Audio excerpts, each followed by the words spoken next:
As you know, financial statements are basically focused on the needs of external users.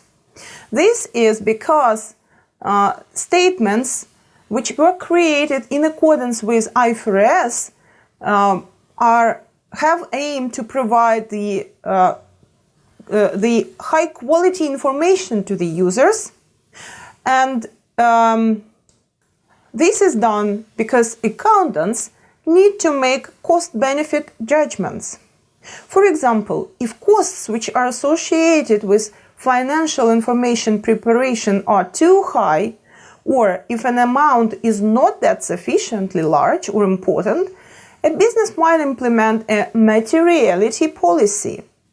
And this might be done for various types of asset purchases to guide how such costs are to be recorded.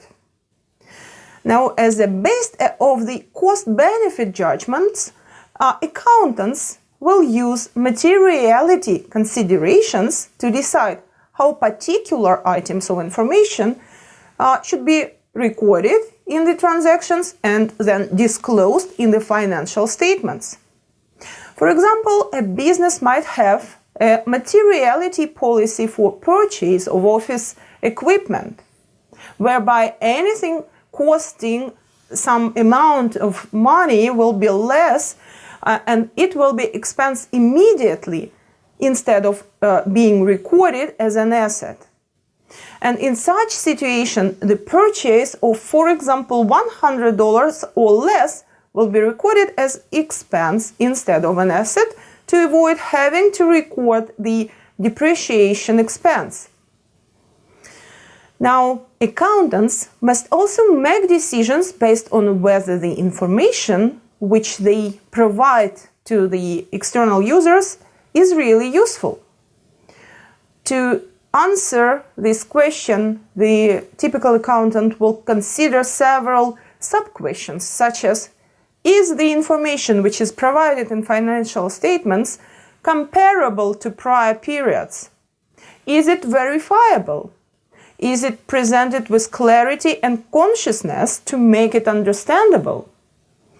And all this will be based on readers' perception of the usefulness of accounting information.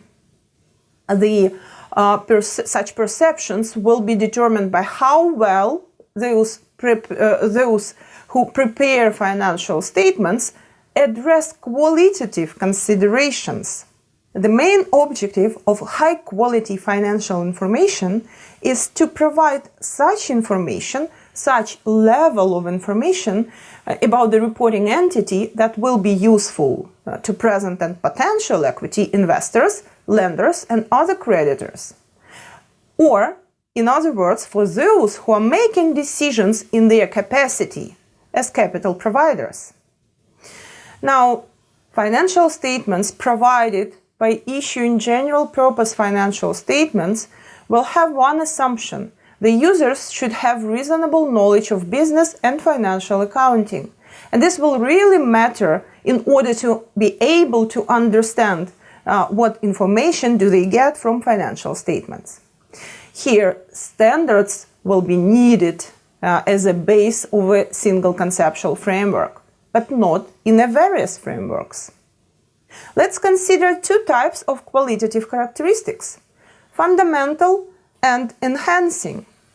Fundamental characteristics refer to relevance and faithful representation, whereas enhancing will consider comparability, variability, timeliness, and understandability.